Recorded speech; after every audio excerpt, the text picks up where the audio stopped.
pangkat ikalawa. At ngayon, mag-i-interview kami sa bagong scene, Phase 4.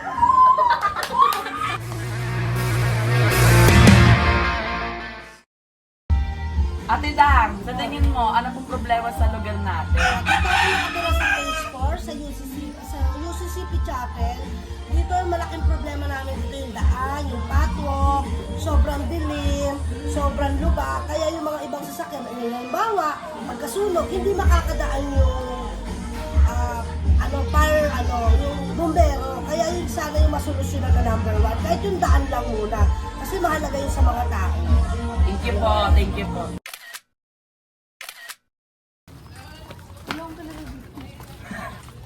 Nataas nga tayo. Sino mga kakilala mo?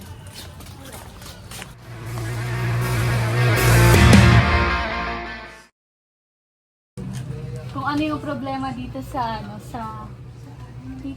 natin, lugar natin. Ha? Lugar natin. Kung anong problema? Opo. Maraming gumagala na bata sa gabi. Ano ba na?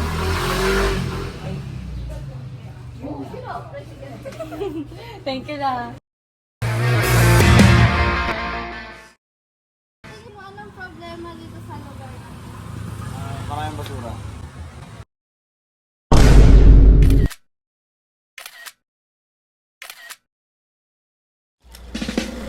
Galunin mo,